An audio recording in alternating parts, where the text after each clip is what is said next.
pets about. There we go. That's it's recording now, Mareek. Yeah. So brilliant. Great. Thanks for joining me. Thanks for sending this up. Brilliant. Excited for it, and thank you for having me. Thank you for having me on board. Oh, yeah, it's delighted. So I always get a lot of energy from you, Mareek, because it's you know, you're always working on something, some aspect of yourself or something. So it's always good to kind of feel the energy coming through from you, because it's great to have you. Thanks. And a lot to talk about, and early days in the Common Space project. But just start by sharing your thoughts on where are you at in your thinking about Common Space and what it means for you, and at this point, and questions that you might have, because of course. Well, I'm honoured to be here in conversation with yourself. Thank you. Highly kind of knowledgeable and professional individual, the visionary, of course, behind the Common Space project. Again, thank you for having me on board to help shape this initiative. I think the initial conversation we had around kind of vision and CPD, self-assessment, self-analysis, and we've been talking on kind of the aspects of self-development and offering an alternative education, absolutely, to suit the needs of many. And so it'll be interesting to see how we can continue to talk more on the Common Space project and what it aims to deliver. I wholeheartedly believe in the Common Space project. I think that it's the values and the mission statement that you've shared, and I'm sure that you'll continue to share. It highlights a gap in bridging kind of the real life experiences that we each have, and getting something on paper, essentially, to back up our actual experiences. I think that it's something that's definitely missing, especially in a world what's very very volatile, fast-paced, AI influencing a lot of our holding something online pretty quickly, so we can get on paper and online, so we can actually get into action. So well, thanks, Mareek. It's great to and it's important that people like you believe in it, because of course you are both a champion of the project, but also in a sense a potential customer of the project, in that you fall within that archetypal group that we're targeting. And it's interesting that the Common Space projects came about because there's a large unmet need, but even the name for the people who towards whom the Common Space project is designed and targeted towards, there's no real commonly agreed terminology. So some people might describe you as an adult returner. So in other words, that you have you've been through schooling, gone into adult life, found at some point that you needed more education, and are returning to an educational experience in some way. So adult returner is one way, but there's all sorts of other terminology like widening participation and so on. So the thing is, there's not even any agreed terminology, let alone any agreed model or method of how we address the needs of this population, because what's happening is, I think it's tending to be addressed through existing institutions, be it colleges, universities, up and down the country, who in many cases are doing good work, but they're not designed for adult learners. They're designed for learners who typically fall within that 18 to 24-year-old category. And the curriculums and the specialisms and the teaching qualifications and all of those things, the standards and so on, are all set around that 8 to 24-year-old group. And what we what I think is apparent, and this is really what the common space is designed to address, is that the needs of people in their mid to late 20s, in 30s, and certainly by you get to 40s and 50s, these needs are very different, and the words become different. So why is that? Well, I think that's a great question, and I think that's where the experience of people like yourself enrich this project so much, because there are complex reasons. But I think the reasons, first of all, Can we touch on habits? Yeah, absolutely, because I think that gets very close into it. I mean, and I was going to mention that the first thing, if you like, from a technical learning science point of view, what happens when you show up into college at 18?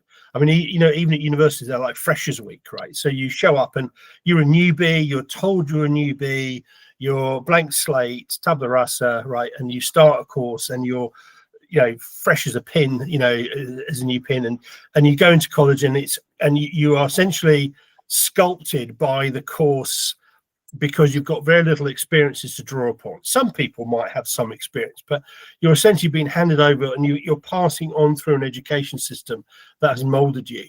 Now, when you go out into the wide world, it gets more complicated than that. You've got multiple influences. Also, you've got your own family, you've got your own background coming into this, you've got different work environments. People might have had several employers, you've been through training. Habits built you, and habits start to become embedded into your way of thinking.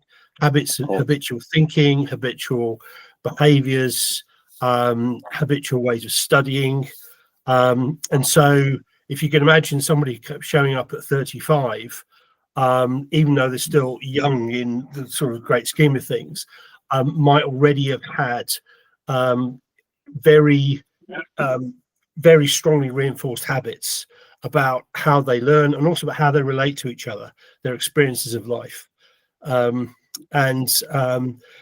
So when we start to teach, one of the things that, and this is a big difference, and I think this is where so many universities get this wrong, is there's an attempt to sort of cram into a adult learner all the knowledge they need to have, without, in a sense, opening up the habits and actually getting rid of some of the unhelpful things that have been learned. So you imagine like a driving instructor taking someone who's I actually did this, the confession here.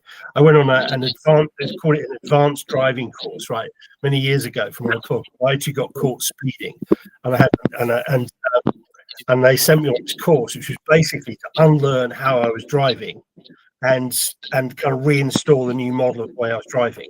And it's a little bit like that. So we've actually got to take stuff out and get people to open up their mental model of the world and re-examine it, and to say, actually, that's helping, this isn't helping.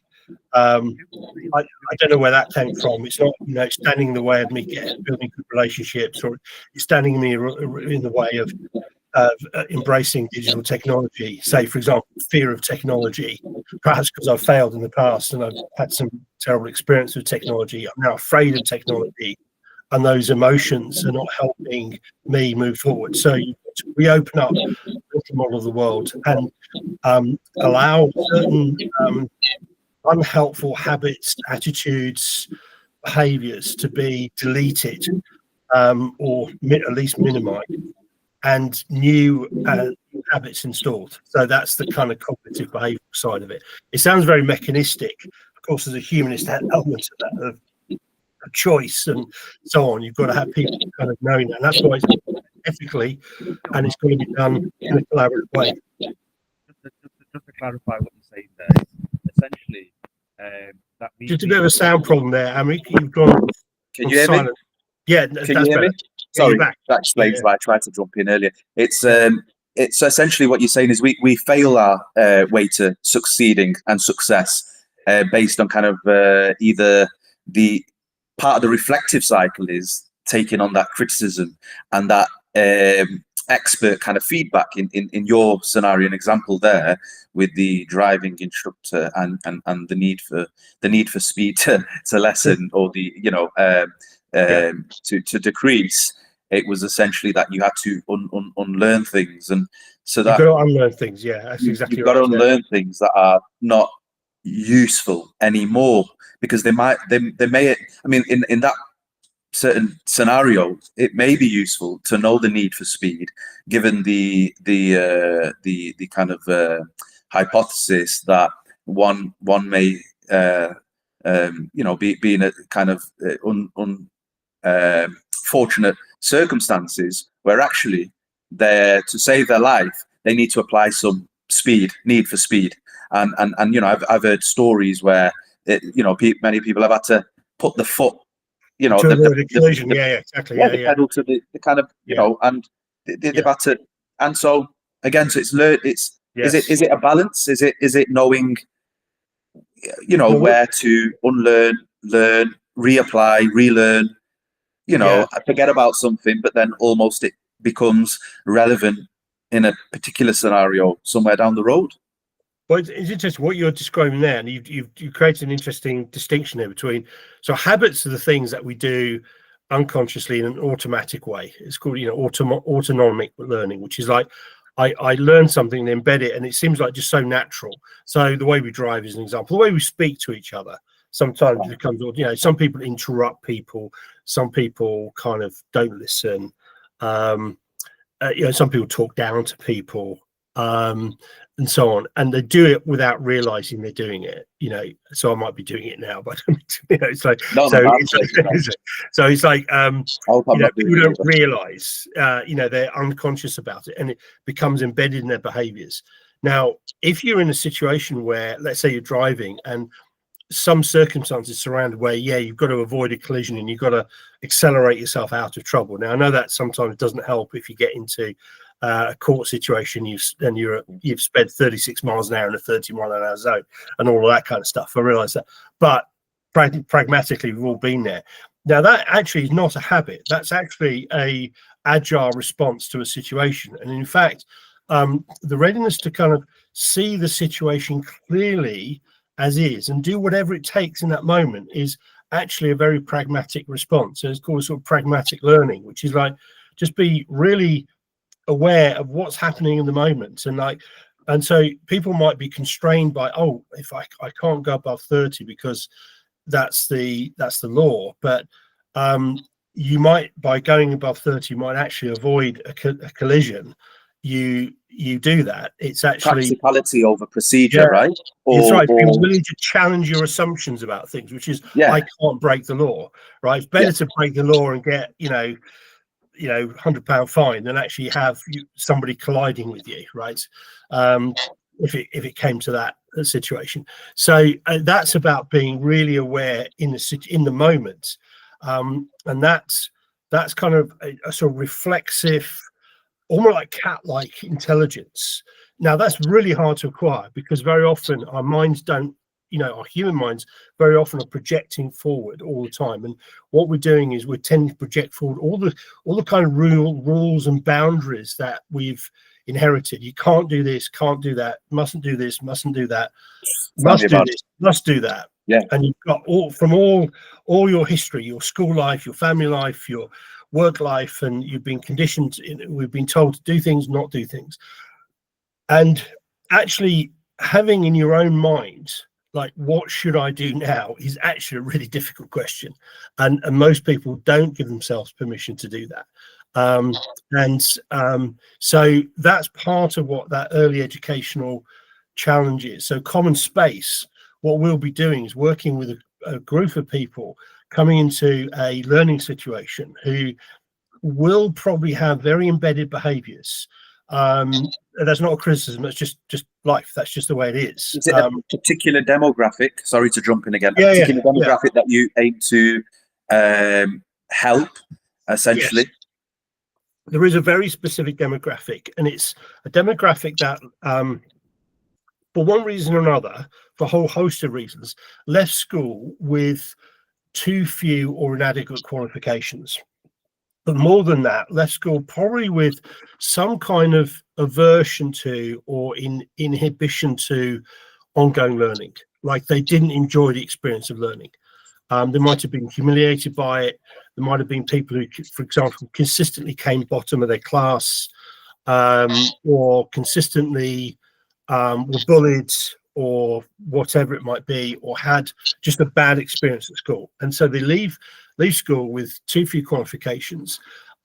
They also, perhaps for family reasons, go into employment straight away, into unskilled employment, or where there's too few opportunities for training, apprenticeships, or ongoing continuing learning. There might be money is quite good, perhaps, but there's not much learning in the occupation. So what happens is, by late 20s and 30s, people realize that they are stuck, because a wage that sounded quite good when you're 18 or 16, even in some cases, if you go back into the old days, it sounds quite good, but actually when you come to have a partner and you want a family and all the rest of it, you suddenly find that that wage isn't actually what you need, and you don't have much opportunity to progress. And also your job is facing potential risks of automation from AI, which is something you mentioned earlier on, which was the risk of AI and the risk of automation, which is lurking in the background of all of us, right? And you find that this demographic are in occupations in particular that are at risk of automation. So you might say, for example, construction worker, that one of the big trends, as I understand, is a shift towards pre-production and manufacturing off site and installation on site, as opposed to building things on site. You know more about that than I would, but that sort of thing, that mechanization, digitization, automation of work particularly affects people who've left school with too few qualifications. It isn't only about work, it's also this demographic of people who have too few qualifications, that, should we call them, poorly educated in that sense, and that's not a judgment on them, it's just society has not educated them properly and not provided the right kind of education for them. That they also have greater relational problems, more difficulty settling down into relationships, more difficulty meeting people more often having mental health issues, learning difficulties, more prone to crime, and so on. So there are a number of associations. Now, that doesn't mean to say everyone in that category is. There's a social aspect to it's just the risk factors are greater. Exactly, yeah. So there's about somewhere between 25 and 30% of the population fall into this category. So it's a large number of people. And again, there's a regional aspect to it as well, in that there's a high proportion of people in the north of England, in Wales and Scotland in particular, but there's large clusters in the northwest, northeast. There are obviously, there are a lot in London too, but you tend to find in the south, southeast, because of affluence, because of better infrastructure, transport links, etc. And there's just more availability of work. And there's high density of colleges. I mean, there are 57 universities in London. So, at some level, people in London can find some kind of course or something. There's also a lot of night schools, etc. Whereas there's less transport infrastructure, you have to travel further, fewer choices, less opportunities for work, fewer employers willing to sponsor through education, etc., etc. So this is the demographic that you start to see. Now, there's no kind of particular single defining factor that says they're all in this category. That's why we loosely call them adult returners. It's a really inadequate term, but it's because they might not be returning to anything. But there is this idea of, after a period from 18 or whenever they leave school to the point at which they consciously say, yes, I need some form of structured education leading to a graduate qualification. At that point, they're even if it's just an idea in their mind. So would you say, that's brilliant, thank you for sharing. Would you say in that period from 18 to, early adolescent years, you mentioned maybe until even 30, 40 years old. I know currently at my educational faculty university that some of my colleagues, their age ranges between, there's different age ranges between kind of 21, 22 to all the way up until 50, 55. Would you say that there's a link then to actually we're young. We attend public school here in the West. We're based in the UK here, and so we're given this access to basic education. We have a time in which we attend nursery school. For those more fortunate, they probably have private kind of care, private nurseries which they'd attend, and private schools in between that. But for the sort of average person, it's nursery school. I'm born in the 90s. It's nursery school, infant school, infant juniors to high school, and then from high school you're then told to then go off to college, and from college to university, and so on and so forth. And essentially what you're saying here, Dr. Andrew, is that somewhere between 18 years old and before the penny drops or whatever, there's a period of time in which you get to experience life, relationships. Yes. Some of us may go off and have settle down into families depending on your cultural background and perspective, and what's indigenous to your kind of family environment. Various different environments will impact on the way in which some people decide to go traveling, some people decide to go off and explore kind of a more rural life, where in which they fall into the various different experiences, some which are to their detriment really, and some go off to exceeding vastly on building family units up and working, and some people will, so various different aspects. But what's kind of very, very interesting is that there's a period of time in which actually you get to experience life, and way and behold, you come to the end of it and you're like, okay, I've done life. I've done the whole education thing. Came out of high school, college, went to uni. Didn't go to uni. Some of us we don't pursue further education because money becomes the in the day and age in which we live, where it's kind of the money's up there with oxygen, I suppose you could say, because we all need it to survive. So many of us think. And for parts of the country, that's always been true. I mean, that's I mean, the 0 hours contract thing. I mean, that goes back into the work gangs of the 19th century and into the early parts of the 20th century. And Liverpool and Wirral with the ports. It's like, we've always been. It's like, but you're absolutely right. Labor intensive, right? It's you get out there and almost actually. I don't need the initial qualifications to go and work with my hands, or to go and work at a retail shop, or to go and work at a takeaway, and so on and so forth. I could always do, bits of work, and I can get some money. And for some of us, we all have different motives on what we want to do with that money. Some of us, which we basic fundamentals, survival. That's it. Food, well, if you work for a shelter. family firm, for example, firms, it might be a restaurant, it might be a cafe, it might be a shop, or a small trading business or something.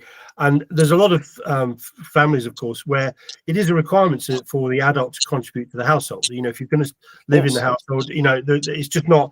It's not a. It's not hard. It's just inevitable that you have to buy food and put food on the table. Therefore, for home-based students who would never be able to afford or would not want to go away to university to incur that kind of debt or whatever, of which there are many, you'd want to stay at home. You have to find forms of paid work, and therefore work and study is very difficult to do together in combination. So, and you are absolutely right. What I think you're pointing to is and this part of the problem is trying to get this word right, is the over-academization, right? It's too academic. The nature of our teaching institution. So during the 1990s, there was starting an expansion in our university system away from what used to be called polytechnics into now what we now call, they're all called universities, right? So the word polytechnic, which implied a more vocational, pragmatic kind of education. Polymath, is that closely related to? Because just to step back, just one, let's just go back one step. In that period of time of experiencing you know, and whether you're fending for yourself or you're fending for your family, whatever it may be, whether you fell into education and continue to pursue it at one particular at any particular time, you have to essentially, or you you kind of fall into experiencing what the real world is, and what I mean by that is that you know you're paying for your own food, you're supporting yourself, you're putting a roof over your head, and so on and so forth. And in that period, you may have had experience in 5-10 different job roles, also whilst trying to put money on the table. You might have also have had to build resilience in working long hours to pay the bills, and so on and so forth. And so all these habits that are essentially subconsciously being being designed, or your internal kind of, you'll know more on that, but your internal systems and cycles and receptors and patterns that it's and also whilst you're kind of missing. So what I'm just trying to go back to the Common Space project, and essentially what you're saying is that there's a gap that adult learners are just not suited to the orthodox kind of educational faculty. That's adult learners actually have got a whole wealth of experiences, and actually stepping into that academic kind of infrastructure, if you like, or structured kind of practice, or yes, we can work on adaptability skills, and we can work on various different skills to help us then access that kind of learning environment. But for most of us, it just doesn't suit us. And what you're essentially saying with Common Space project is that there needs to be something more accessible that takes into consideration adults that have gone through experiences, some polymaths, as you may say. They're good at doing more than one thing, and they're so yeah, you're absolutely right. I think that is true, and this might include, for example, people who run businesses successfully, or people who run businesses perhaps unsuccessfully but have got rich experiences, people who've done great deal of useful work, people who've traveled, migrations, and people who've migrated across different countries, people who've had families and learned a great deal of that. I remember a student of mine was she was a young woman still in her 30s, but she looked back and say she couldn't go to university because her mum was sick, and she basically was the primary caregiver for her other sisters and brothers. I think she had 2 sisters and a brother, and had to essentially bring them up all the way through from adolescence through to early adult life and so on, and had to deal with the benefit system. It's a tough gig. Yeah, so you've got resilience, you've got all kinds of negotiating skills, contracting skills, research skills, finding out what benefits you're entitled to, all of those things. And when you go into a classroom, now again, back to the comments earlier on, if you're assuming nobody knows nothing and you're freshers and you're starting off from day one of your first year, the assumption is you don't know anything, or you know very little, right? And we have to build you a model and tell you what to, here's the model and here's the tools and the rest of it. And you're doing that with adult learners who've been around the block a few times. They've had 15 years post-schooling experience. A, it's incredibly condescending. B, it misses a huge deal of value that they're bringing into the classroom. So people who've had incredible life experiences, good and bad, but from an educational point of view, it's all good. I mean, it's all kind of, life's rich pageant, right? Of course, yeah.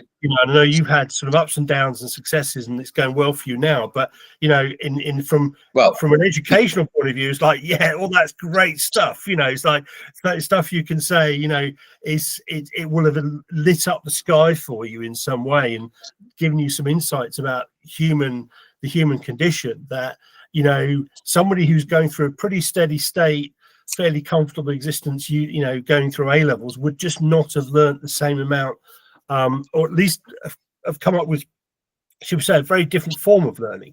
And I think what Common Space does, it honors that that life of learning and experience, and it does so in a very practical way through the recognition of acquired learning. So we translate that sort of that vision, that principle, if you like, into a concrete recognition where, so for example, somebody who has run a business can actually put in a what's called a RAL claim, a recognition of acquired learning claim, and be starting off from the appropriate part in a 4-year program. So for example, some people may not need to start off at level 3 and redo A levels because they've already managed a company, perhaps they've already had perhaps managerial training or whatever.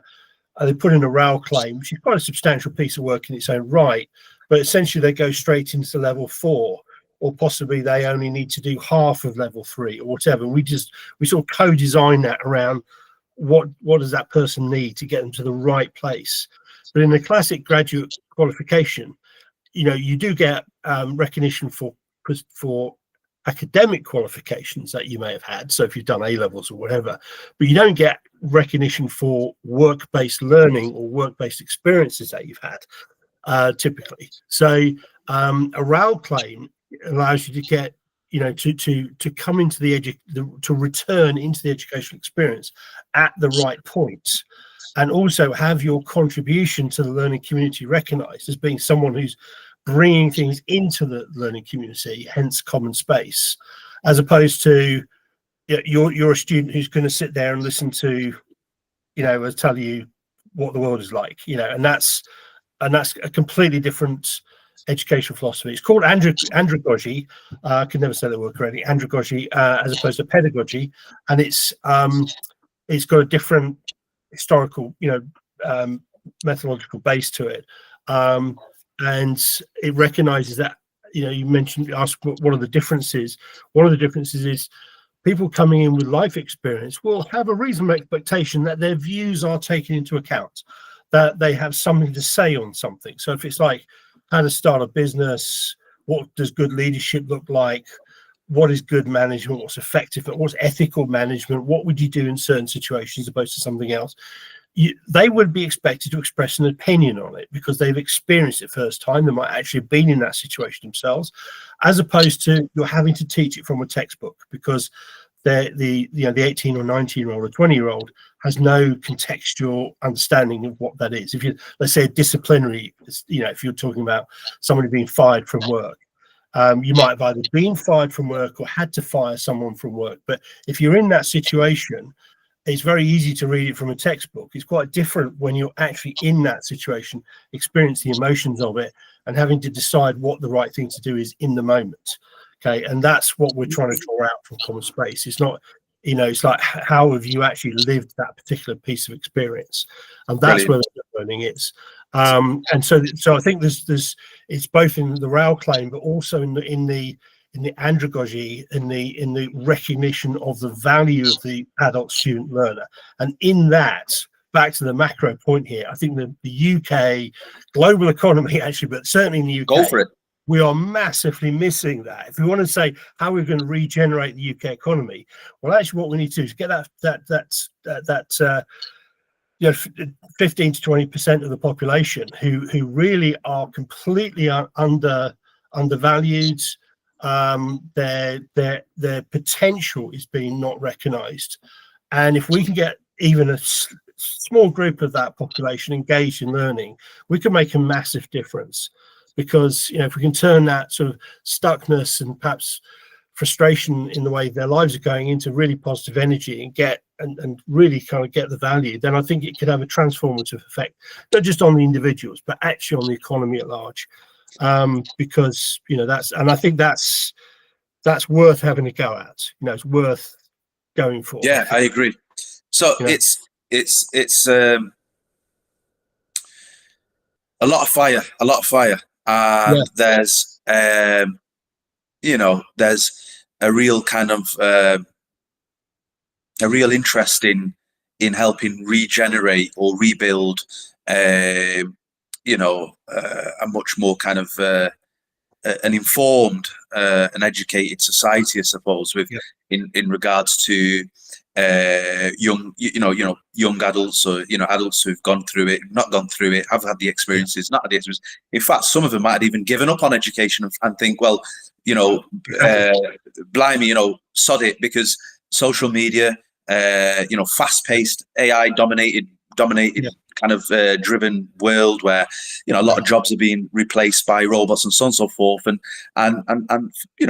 most times people might be sat there and thinking, sod it, what are we to do now? We get bite-sized this and bite-sized that, and actually as a student and somebody who has come from a very turbulent and unorthodox kind of background, and I find myself now in seated in great positions. And I guess one thing that I have is an insight, really, because I was this huge practical kind of person, and almost we've learned, and that's essentially it, and it more practicality and all the rest of it, and coming into kind of more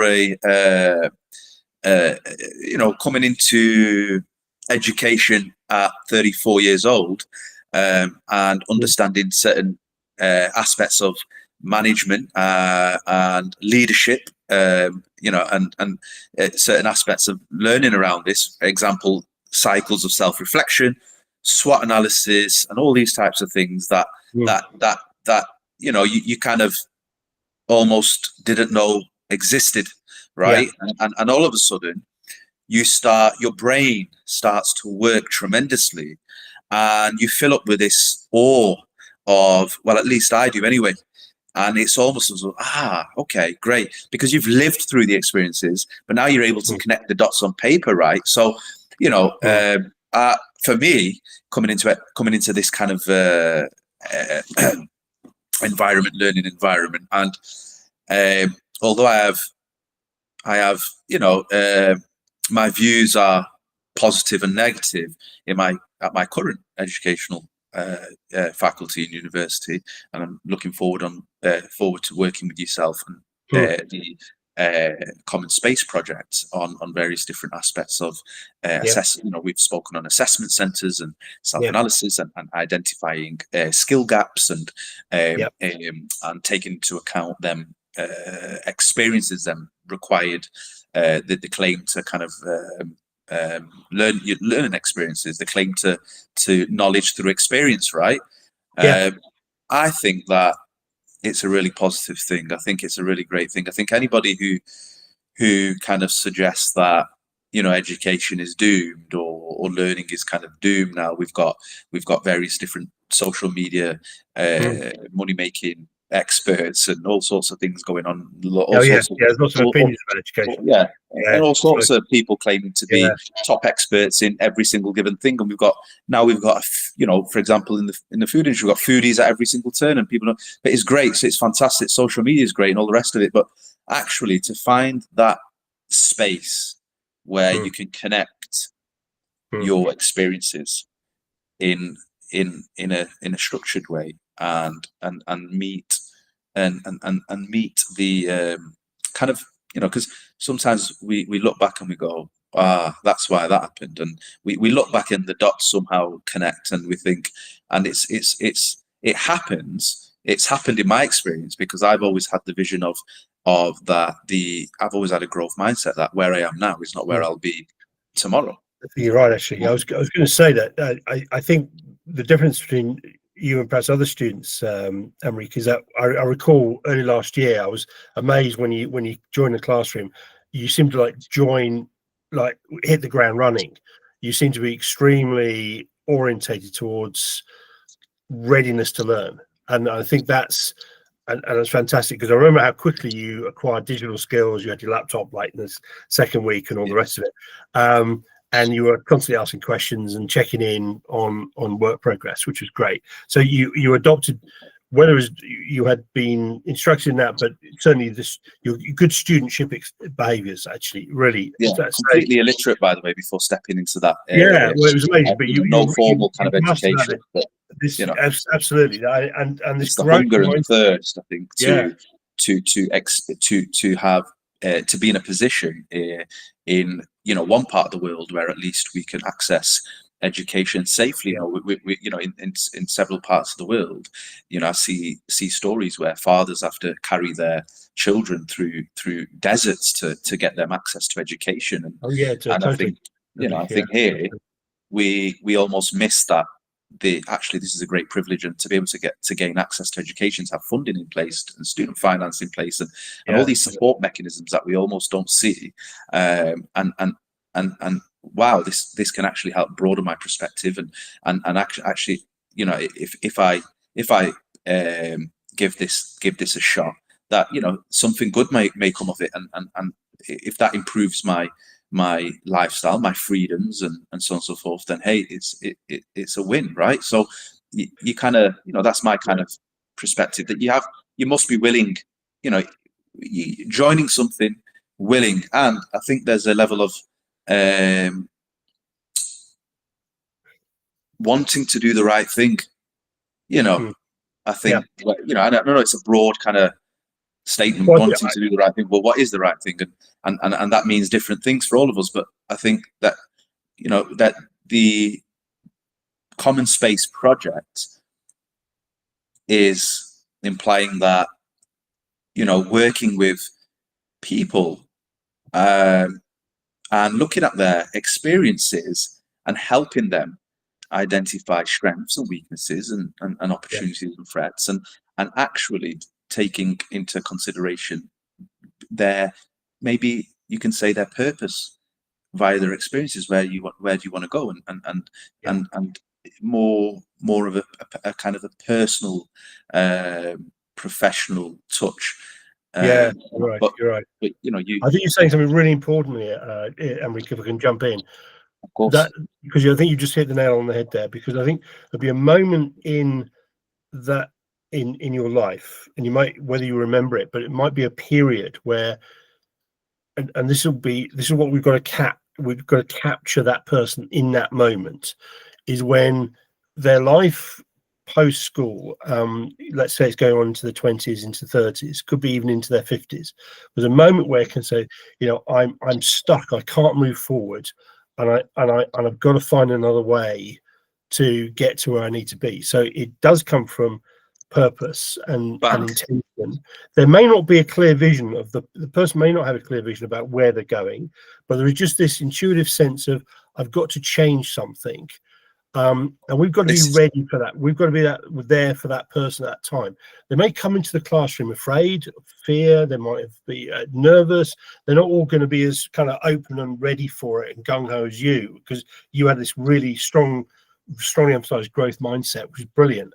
But we have to kind of remember that many will come into the classroom far more constrained and inhibited, and we've got to be kind of empathic for that, because in a sense, that's just life has, you know, beaten them over the head several times, and also the nature of our meritocratic system tends to shame people. You know, it's quite happy to, like, it's great if you come top of the class, but what happens when you come consistently the bottom of the class? Now, you know, I recall I was when I was at school, I was put into, we had a grading system at school, and we had 1 to 6, and 6 was in like special needs, and in maths and all the other subjects, I was in level 5.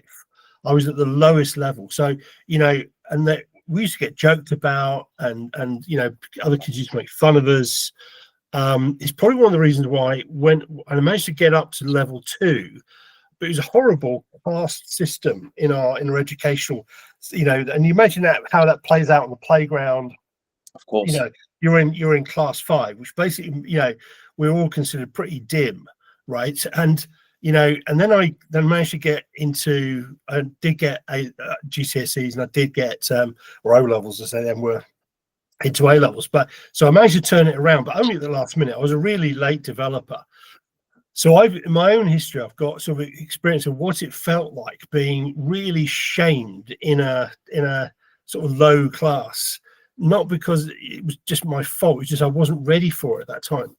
And I think the other thing you're hitting on when we're talking about purpose is, in relation to social media, one of the things we know is people who do not have that strong underpinning of education, that essentially that access to high levels of critical thinking and so on are particularly subject to being manipulated by social media.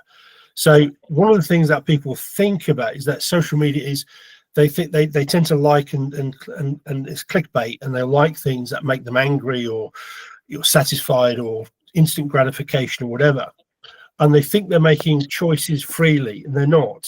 They're being nudged, they're being manipulated. Their world, their entire thought, their entire mental model of the world is being shaped and reshaped by tech billionaires who need to sell them stuff. And this is obviously leading to exaggerated consumption, mental health illness, loss of, autonomy and so on. Now, the biggest antidote to that, the biggest sort of drug that you want people to take to kind of the red pill that gets rid of all of that is education. Because education says, I can look at that social media post and I can think, yeah, that's bullshit, or or that might be partially true, but it's not, it's not all true. Or that blogger has got a particular angle. That influencer, well, that's not real life. How long did it take to get that photo shoot of that, bikini on a beach? Yeah, it took 3 days. The critical analysis is more informed. Your judgment is better. Yeah, and you've got those processes in your mind that really apply a high burden of proof before you're willing to accept something. And you also know how to go and find good information. So it's like, if you hear something that says, black is white, you then can think, well, hang on, I better check that out. 2 + 2 = 5. I didn't know that. I better go and check. And then you can go to where the good stuff credible is. sources.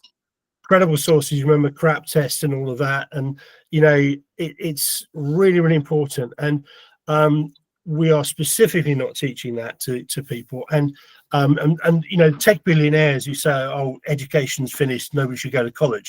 Well, of course they'd say that, because they want people dependent upon, people who will basically be clickbait. That's essentially what they want, is automatons clicking things, and also make us dependent to be in the house on Netflix, being essentially conditioned into an electronic immersive metaverse. The house wins, right? Exactly. Yeah. So this is about rewilding our minds. Actually, it's about reading. So that in the Common Space project, there'll be a strong emphasis on reading, listening, debating, dialogue, natural, actually visits, getting outside, and experiencing real things again, as opposed to and sourcing information rather than kind of just clicking lots of PowerPoint slides and so on. So I think so reading good literature is one of the most profound things you can do,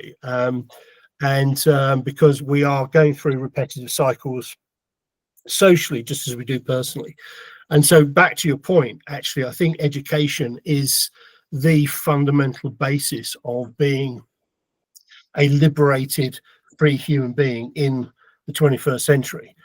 Without education, you are really going to struggle to withstand the forces of AI, automation, and the metaverse, and the immersive web culture that we're part of. And people who think they can think that through for themselves without having the kind of community of learners around them, I think it's delusional. Really, I think it really is. Education is that it's way. A powerful tool. Yeah, education is a powerful tool. It is, yeah, and it's a powerful defense against having your mind manipulated for you. It's like a take back control of your mind moment. Yeah, so I think that is really important, and I think that's what we want to achieve with Common Space. And it's there are some additional challenges with working with that mature group. There are challenges, but there's also huge benefits. It's from a teaching point of view, it's massively more satisfying. Well, in Dr. Andrew, in Punjabi we say "Jite duk otevi sukh," and what that essentially means is, where there is pain, we find joy. Oh, there you go. That's it. That's it. You said it in 4 words. I said it, like took 20 minutes to say that. So yeah, exactly. You're welcome. This is why we need you. Yeah. I need you in the classroom, Mareek. So that's that might be. So we've had it might be a good point to finish that actually on that note. So you want to say that again? What is that? Those words are beautiful. Well, so yeah, it's jete dokega ote sukviega, meaning where there is kind of, you know, and excuse my my mother tongue not being so articulate in the sense that, you know, I was, you know, born here, I'm third, fourth generation. I was going to say your accent's a bit off there, able to speak in but so, you know, jete soka otevi do jete doka, sorry, otevi soka vi milde. So where there's pain, there's also, you know, joy to be found, and so on and so forth, and essentially synonymously, you know, you got to fail your way to success, and, you know, leave no stone unturned, really, so it's you know.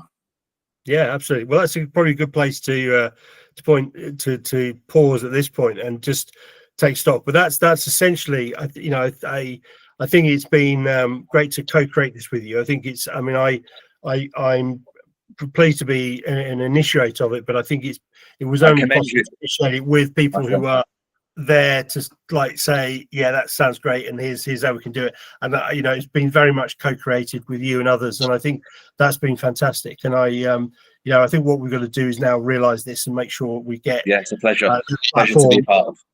Open very, very quickly. Yeah, so thank you. Let's do this again you know, sometime soon, and we can continue to build on the ideas. I look forward to particularly around talking about how we translate this into a specific curriculum, because that's when I think we'll see the real difference, I think. Yeah, of course. Great. Okay, I'll finish the recording now, if I can get that. Yeah. Stop recording.